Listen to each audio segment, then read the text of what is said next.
Welcome back to GLAMOUR Unfiltered, the interview franchise where we get to the heart of some of the issues that mean the most to some of the world's most inspiring celebrities.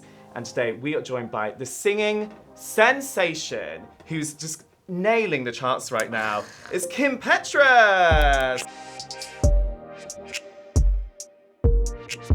You were classed as the youngest ever transgender person, and now you come on to have 150 million streams across Spotify, across all streaming sites. What have you learned about yourself through the down times, and how have you got yourself out of them? I think just in general, just like doing what you love is really important, and not giving up on yourself. I've definitely been close to giving up and to, feeling like this is never gonna happen. And, I've been doing this since I was like 12. Like, I've been writing songs since I was like 12 and posting like videos on the internet of me singing and writing songs for other people and all of that stuff. And it really it didn't happen right away, but I just like kept at it. Where's that self-belief come from? I've always just kind of wanted to do the same thing that I feel like pop stars did for me when I was a kid. Like, I remember just like hating school and not having any friends and like being bullied pretty badly. And kind of running home from school and watching like Gwen Stefani Love Angel Music Baby like music videos and like just kind of escaping my like reality through like pop videos. So you just touched on the fact that you had schoolyard bullies. How did that make you feel? Just being transgender and going to school is tough. What has bullying taught you about your power as a human? People will not like you, or people will like you. That's just like a reality of life, and it's fine. And you cannot please everybody.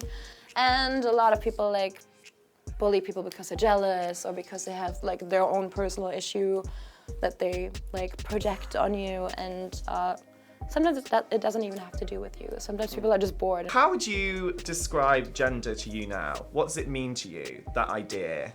To me personally, just like it doesn't mean anything. What matters to me is like if you're like a good person, or if you're talented, or if you work hard, or if you're nice, or if you're generous, or like human qualities. Like, I don't necessarily think being a girl or being a boy or being gay or being straight like says anything about a person. But I do feel like for right now we need these boxes to like raise awareness about like issues like being transgender.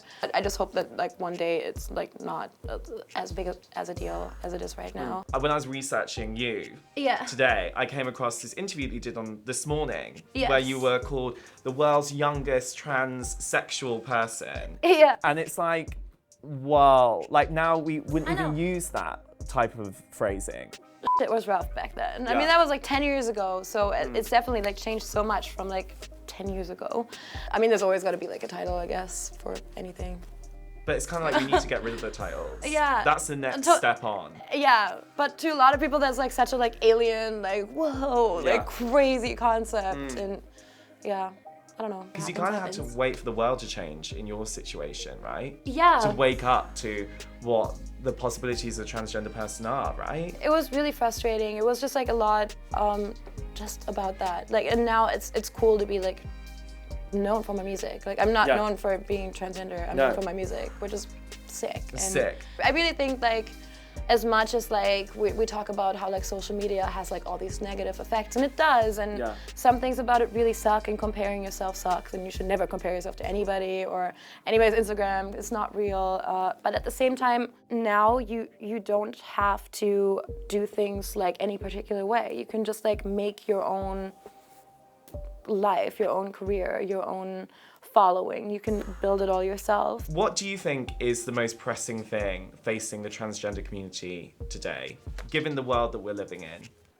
Well, I just think ignorance, just uneducated people who don't know anything about it and just don't want people to get educated about it. And I think being educated about it is like such an easy thing. Like, just like look up like transgender person interview, done. Like, and then you know what's up. It's like a 5-minute thing. You can just do one time, and then you know about it, and you're like, okay, I guess I know about it. Like, maybe I'll have a transgender kid one day or something. And you never know.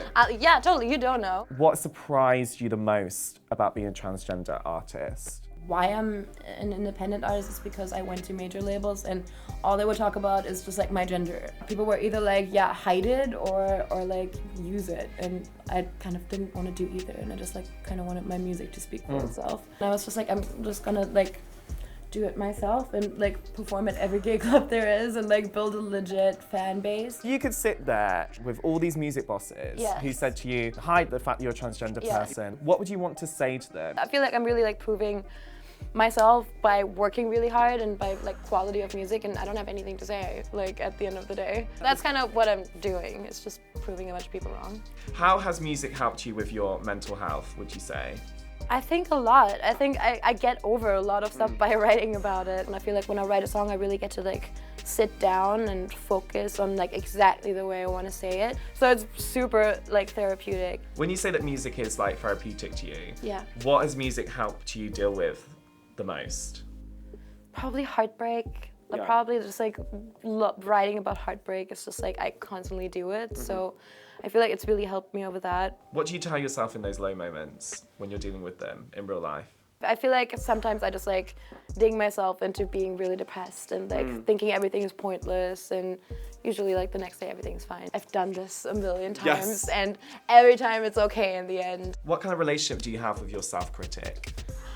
So I've learned to embrace it, but also I've learned to just like take it easy and like be proud of myself in like moments of like success, or when I'm doing something right. Like you have to like celebrate and be happy along the way, because if you're not, then what's the point? If someone's listening to this right now who's going through the things that you went through when you were younger and were bullied or being bullied, and just in that sense alone, that's such a debilitating thing to have to deal with, being bullied, whether it's online or in real life.